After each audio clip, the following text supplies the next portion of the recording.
సర్వాంతర్యామి దేవుని స్వరము.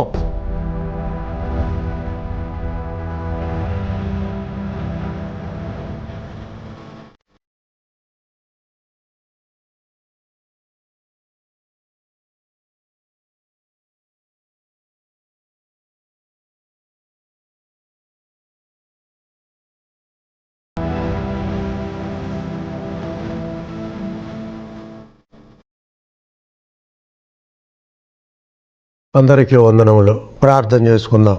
మహాగణితం మా ప్రియుని పరలోక తండ్రి, మీ ఘనమైన పరిశుద్ధమైన శ్రేష్టమైన అతి మనోహరమైన నామాన్ని బట్టి మీకే వేలాది వేల వందనాలు స్తుతులు స్తోత్రాలు చెల్లిస్తున్నాం.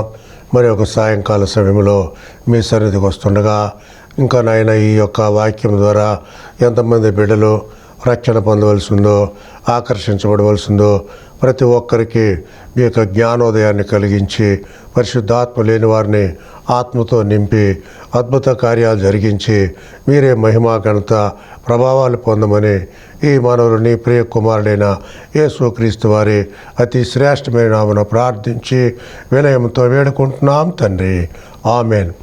ఈ కార్యక్రమాన్ని మీకు సమర్పించిన వారు శ్రీమతి దాసి ఎలిజబెత్ రాణి, అవినాష్, అనూపు, అంకిత, ప్రమీల, హైదరాబాద్.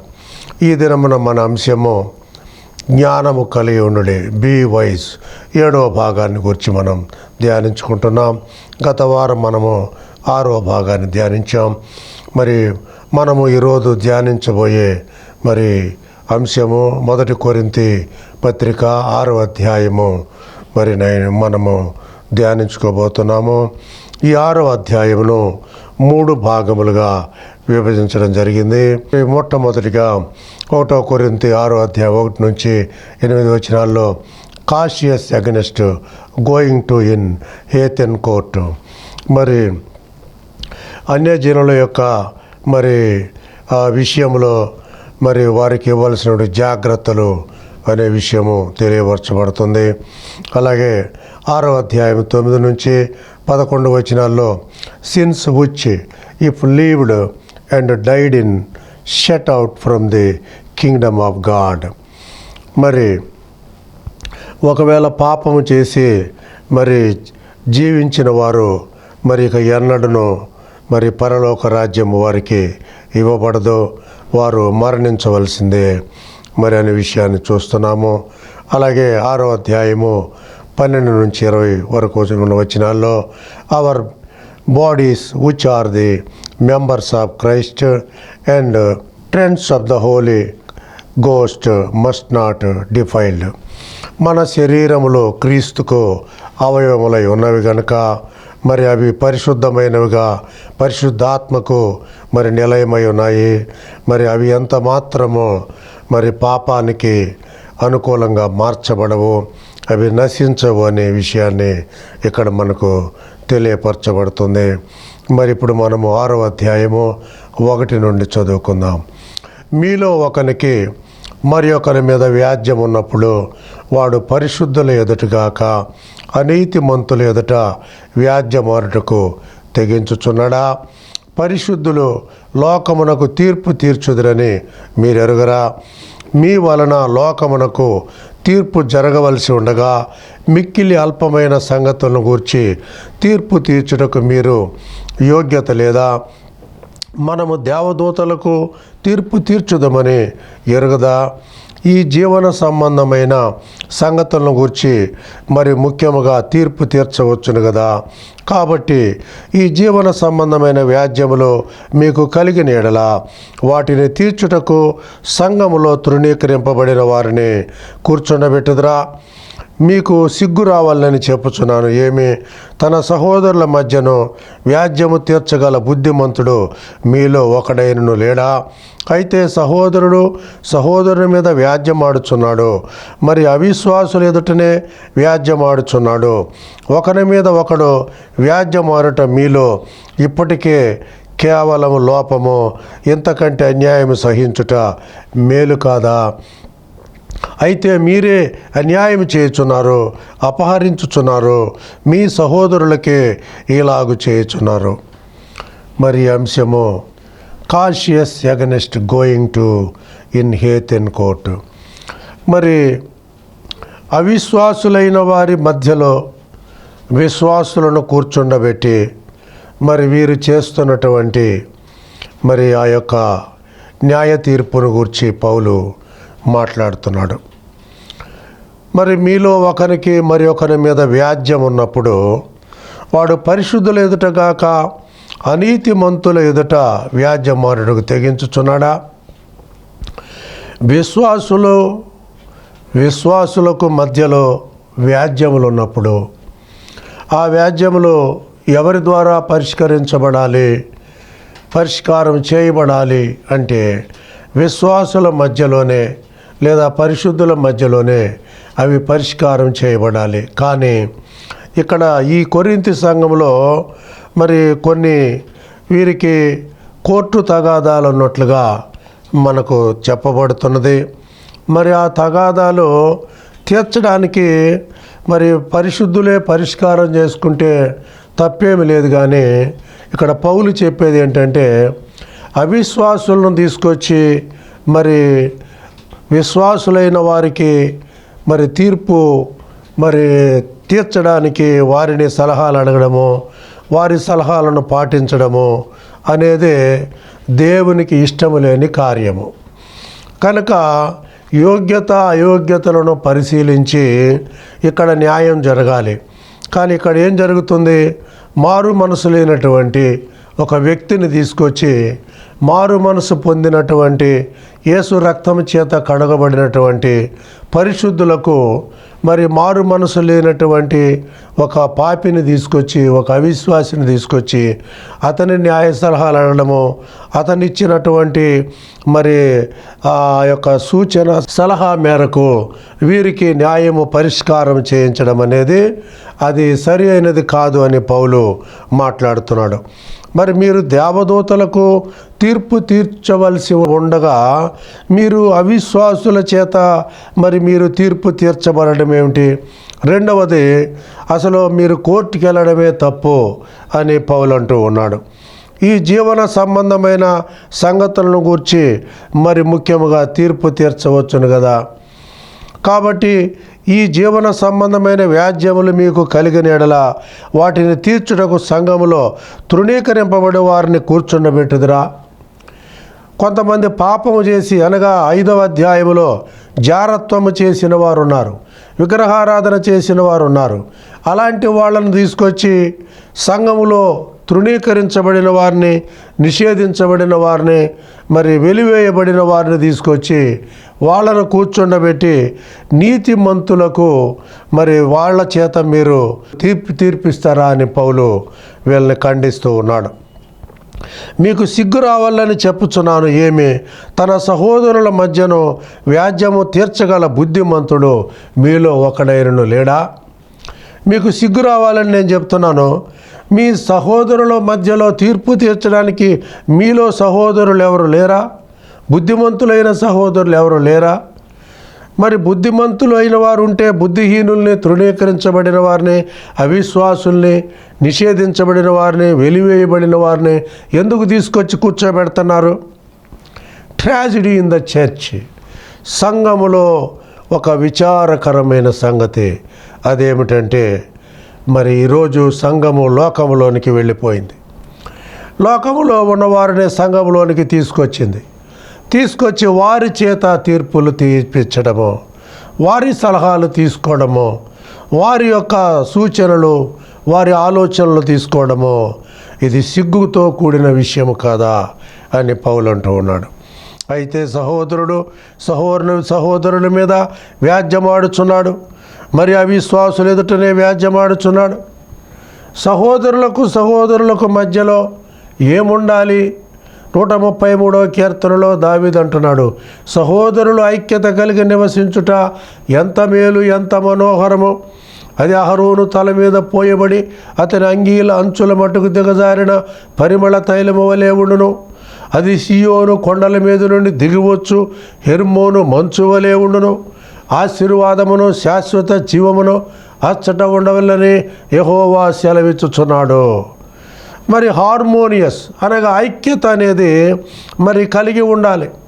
ఫిలిప్పీ పత్రిక 2వ అధ్యాయము 1వ వచనంలో మరి సహోదరులారా మరి మీరు ఐక్యతగా ఉండాలని మరి నేను కోరుచున్నానని పౌలు అంటూ ఉన్నాడు. అలాగే రోమా పత్రిక 12వ అధ్యాయము 1వ వచనములో మీరు పరిశుద్ధమును దేవునికి అనుకూలమునైన సజీవ యాగముగా మీ శరీరములో ఆయనకు సమర్పించుకొనని మరి మిమ్మల్ని క్రీస్తుని బట్టి ఖైదీనైన నేను మిమ్మల్ని బతిమాలుకొనుచున్నాను. అలాగే ఎఫెసీ 4:1లో మీరు సమాధానమును బంధము చేత ఆత్మ కలిగించు ఐక్యతను శ్రద్ధ కలిగిన వారై ప్రేమతో ఒకరినొకడు సహించుచు మీరు పిలువబడిన పిలుపునకు తగినట్లుగా నడుచుకొనుడని ప్రభువును బట్టి ఖైదీనైన నేను మిమ్మను బతిమాలుకొనుచున్నాను. ఈ వాక్యములన్నిటిలో సంఘము ఐక్యత కలిగి ఉండాలి.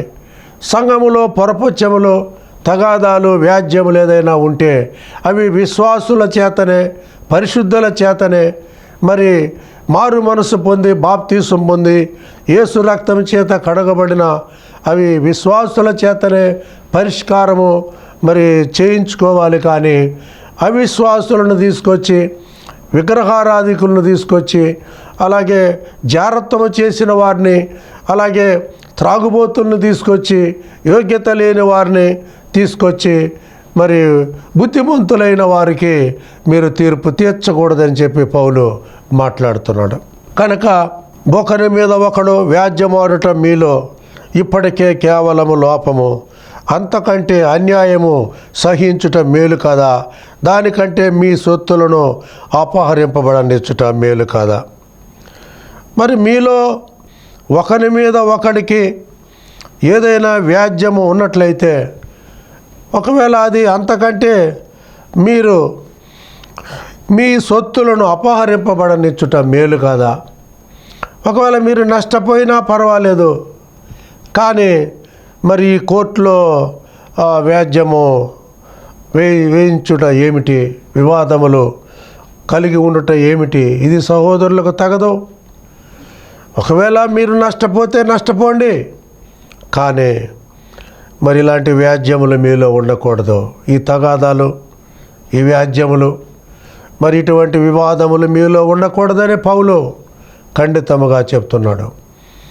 ఒకవేళ ఉంటే సామరస్యంగా మీరు విశ్వాసుల చేతనే, పరిశుద్ధుల చేతనే మీరు పరిష్కారం చేయించుకోవాలి. కానీ అవిశ్వాసులను, అన్యాయస్తులను, దొంగలను, త్రాగుబోతులను, వ్యభిచారులను, విగ్రహారాధికులను, జారులను తీసుకొని వచ్చి, యోగ్యత లేని వారిని తీసుకొచ్చి, తృణీకరించబడిన వారిని తీసుకొచ్చి, నిషేధింపబడిన వారిని తీసుకొచ్చి కూర్చుండబెట్టి మీరు వారితో వీరికి మరి న్యాయమును చెప్పించకూడదు, పరిష్కారాలు చేయించకూడదని పౌలు ఖండితంగా చెప్తున్నాడు.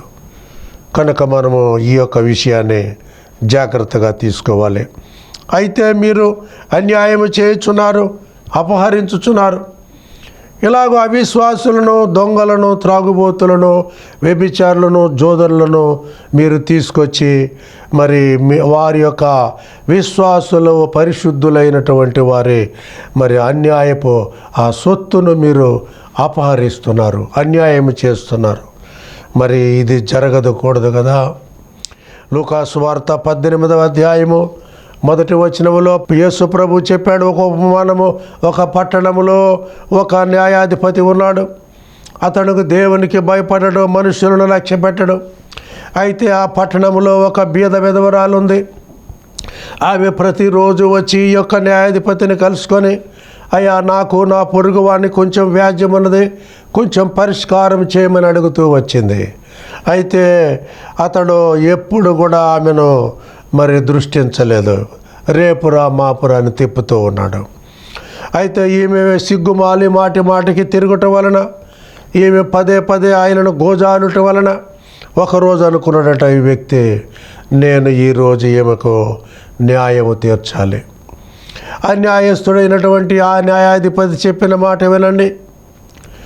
మరి అతడు ఎంత చక్కగా మారు మనసు పొందాడో, ఈ రోజైనా నేను ఈమెకు వ్యాజ్యం తీర్చాలి అనుకున్నాడు.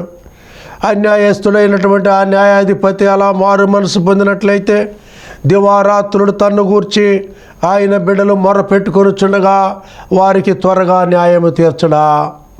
వారి విషయమే కదా ఆయన చింతించుచున్నాడు. యేసు ప్రభు ఒకరోజు ఒక ఇంటికి వచ్చాడు. అది బేతనియ. ఆయన వెళ్ళుచుండగా ఒక స్త్రీ ఆయన్ను చేర్చుకుంది. ఆమె పేరు మార్త. చేర్చుకుంది, కానీ చేర్చుకున్న తర్వాత ఇక ఆమె ఏం చేస్తుంది, మరి ఆయనకు మంచి గారెలు చేయించడము, అలాగే చికెన్ చేయించడము, బిర్యానీ చేయించడము, అన్ని పనులు చేస్తూ ఉంది. కొంతమందికి ఆజ్ఞాపిస్తుంది అత్తే ఇత్తే అంటూ ఉన్న సందర్భంలో ఆమెకు ఓ సహోదరు ఉంది, ఆమె పేరు మరియా. ఈమెయితే ఏం చేస్తుంది, యేసు పాదముల దగ్గర కూర్చొని ఆయన చెప్పుచున్న మాటలు వింటుంది. అప్పుడు ఈ మార్త అంటుంది యేసు ప్రభుని, ప్రభువా నీకైనా చింత లేదా? నా సహోదరుడు నన్ను విడిచిపెట్టినందున నీవైనా చెప్పవచ్చు కదా, నేను ఈ యొక్క పనుల వలన ఆయాసపడుతున్నాను, విసిగిపోతున్నాను, అలసట చెందుతున్నాను. అప్పుడు యేసు ప్రభు అంటున్నాడు, మార్తా మార్తా, నీవు అనేకమైన పనులను గూర్చి విచారము కలిగి తొందరపడుచున్నావు, కానీ అవసరమైనది ఒకటే, మరియు ఉత్తమమైన దానిని ఏర్పాటు చేసుకున్నాను, అది ఆమె యొద్ద నుండి తీసివేయబడదు. Mary choosing right the supreme priorities. నీకు శ్రేష్టమైన దాన్ని మరియ ఎంచుకున్నది, ఉత్తమమైన దాన్ని మరియ ఎంచుకున్నది. అదేమిటంటే యేసు పాదముల దగ్గర కూర్చొని ఆయన చెప్పుచున్న మాటలు వినుట. మార్త అయితే యేసును గూర్చే చింతిస్తున్నది. యేసుకు అది చేసి పెట్టాలి, ఇది చేసి పెట్టాలని తొందరపడుచున్నది, కానీ ఆయాసపడుచున్నది. ఆమె తొందరపడి మాట్లాడుచున్నది. అది యేసు ప్రభుకి ఎంత మాత్రం ఇష్టం లేదు. శరీర సంబంధమైన వాటిని తీర్చుటకు నీవు దుఃఖపడుట లేదా ఆయాసపడుట ఆయనకి ఇష్టం లేదు. ఆత్మ సంబంధమైన విషయాలనే నీవు కోరుకోవాలని యేసు చెప్పుచున్నాడు. అదేమిటంటే మొట్టమొదట నీవు నీతిని, ఆయన రాజ్యమును వెదకాలి. మత్తయి సువార్త 6:33 బైబిల్ అంటుంది, మొట్టమొదటిగా మీరు దేవుని నీతిని, ఆయన రాజ్యమును వెతకండి, అప్పుడు అవన్నీ మీకు అనుగ్రహించబడును. First you shall seek his kingdom and his righteousness, then all things are added to you. మీరేమి తిందమో, ఏమి త్రాగుదమో, ఏమి ధరించుకుందామో అని మీ దేహముల గూర్చేనను, మీ వస్త్రముల గూర్చేనను, మీ ప్రాణముల గూర్చేనను మీరు విచారపడకండి, తొందరపడకండి, చింతించబాకండి. మీకేం కావాలో యేసు ప్రభువుకు తెలుసు. అడవి పువ్వులను చూచారా? అవి ఎంత అందముగా అలంకరించబడ్డాయి.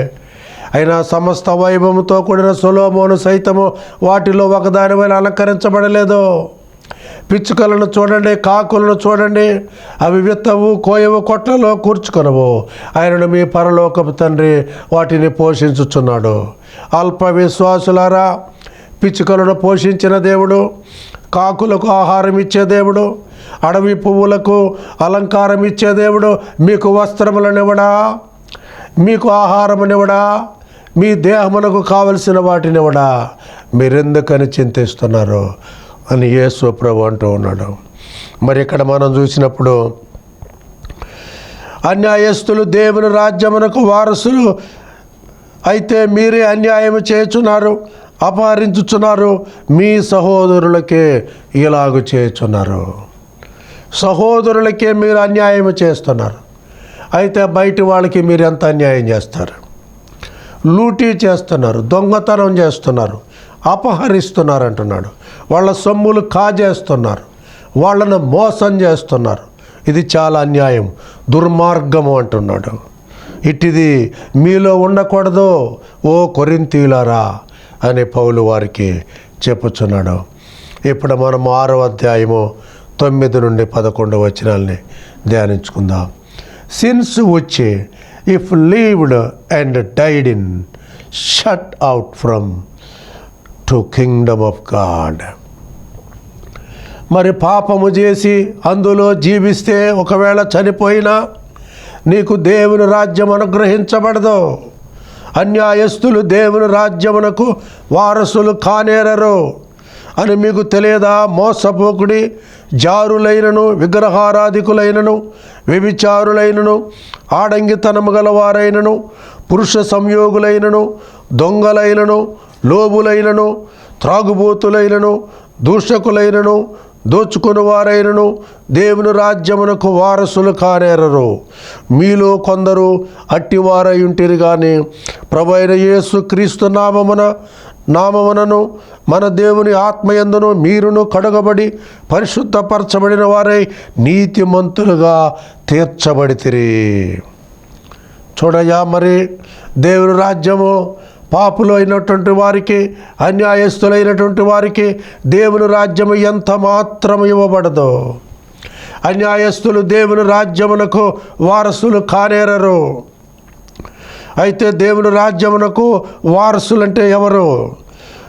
1 పేతురు 2వ అధ్యాయము 8-9 వచనాల్లో, చీకటిలో నుండి వెలుగులోనికి మిమ్మును పిలిచిన, ఆశ్చర్యకరమైన తన వెలుగులోనికి మిమ్మును పిలిచిన దేవుడు మిమ్ములు ఎందుకు పిలిచాడు? మిమ్ములను ఏర్పరచబడిన వారిగాను, పరిశుద్ధ జనముగాను, దేవుని సొత్తైన ప్రజలుగాను, యాజకులుగా ఉండుటకు. మరి దేవుడు మీలో కొంతమందిని ఏర్పరచుకొనలేదా? అయితే ఇక్కడ అన్యాయస్తులు దేవుని రాజ్యమునకు వారసులు కానేరరు. మరి చూడండి, ఎవడైనా అన్యాయముగా ప్రవర్తిస్తే అటువంటి వాడు దేవుని రాజ్యమునకు వారసుడు కానేరడు. కనుక దేవుని రాజ్యమునకు న్యాయస్తులు మాత్రమే కావాలి.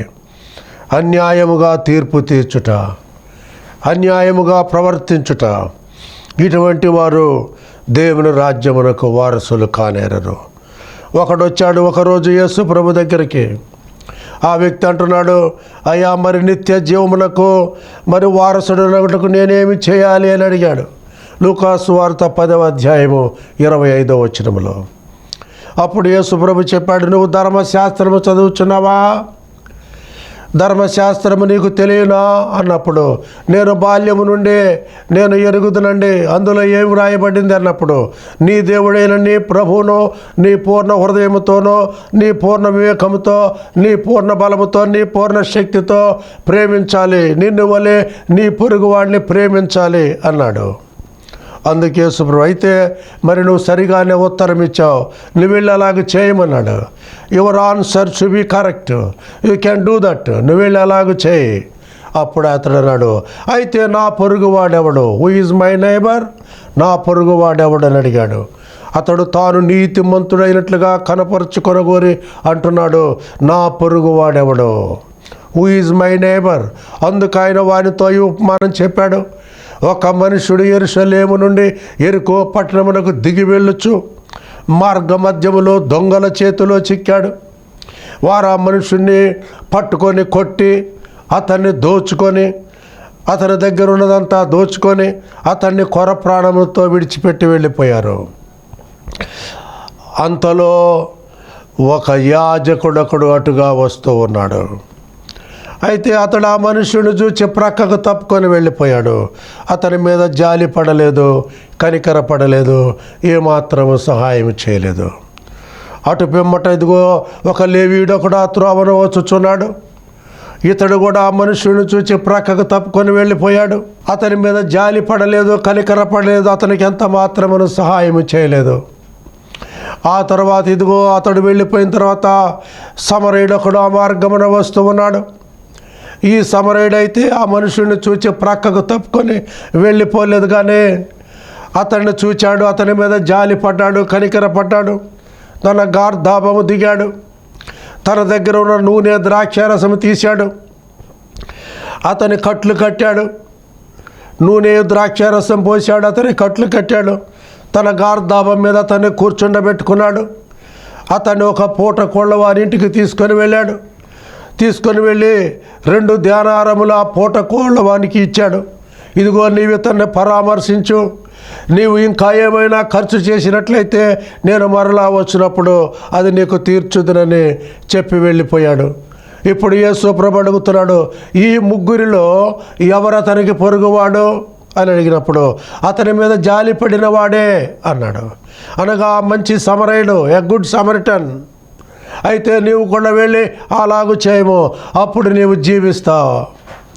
కనుక ఇక్కడ మనము చూచినప్పుడు మరి అన్యాయస్తులు దేవుని రాజ్యమునకు వారసులు కానేరరు. నీవు నిత్య జీవమునకు వారసుడు కావాలంటే, నువ్వు మారు మనసు పొందాలంటే, నువ్వు రక్షణ పొందాలంటే నువ్వేం చేయాలి? మోసపోకుడే జారులైనను, విగ్రహారాధికులైనను, వ్యభిచారులైనను, ఆడంగితనము గలవారైనను, పురుష సంయోగులైనను. చూడండి, ఇలాంటి వారు లెస్బియన్స్, జారులు, అడల్టరీస్, విగ్రహారాధికులు, ఐడల్ వర్షిపర్స్, పురుష సంయోగులు, హోమోసెక్సువాలిటీ, దొంగలు, థీవ్స్, లోబులైనను, త్రాగుబోతులు, డ్రంకర్స్, దూషకులైనను, దోచుకుని వారైనను దేవుని రాజ్యమునకు వారసులు కానేరు. దోచుకునేవారు.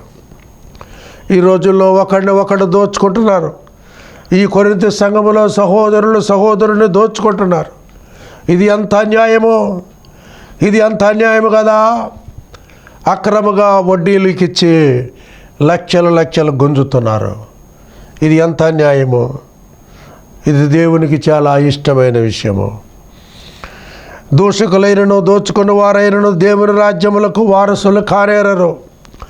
మీలో క్రీస్తు నామమునను మన దేవుని ఆత్మయందును మీరు కడుగబడి పరిశుద్ధపరచబడిన వారై నీతిమంతులుగా తీర్చబడితిరి.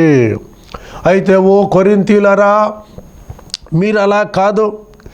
మీరు మన దేవుని క్రీస్తు నామములో, యేసు క్రీస్తు నామములో, మన దేవుని యందును ఆత్మయందును మీరు కడగబడి, క్రీస్తు నామములో అలాగే దేవుని ఆత్మలో మీరు కడగబడ్డారు, పరిశుద్ధపరచబడ్డారు, నీతిమంతులుగా తీర్చబడ్డారు.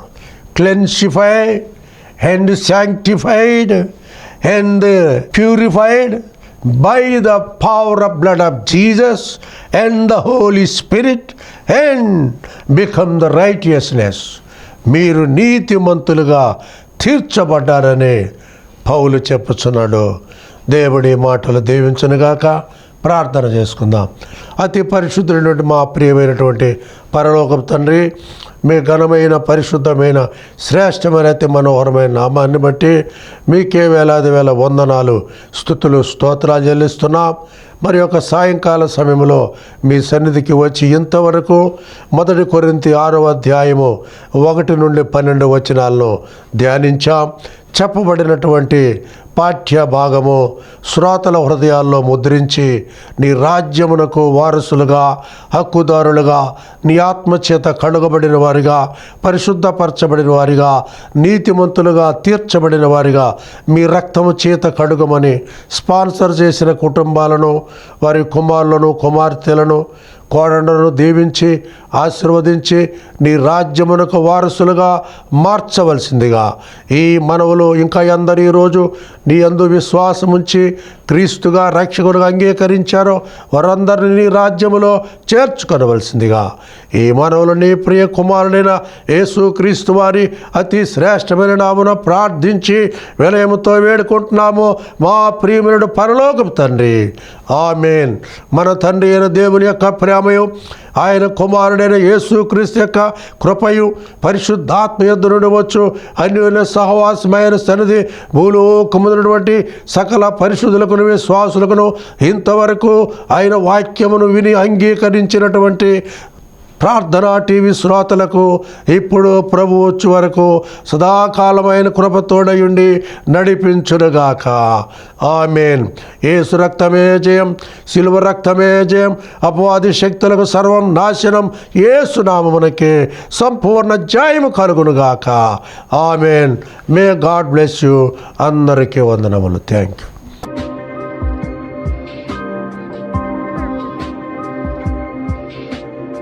అందరికీ వందనాలు.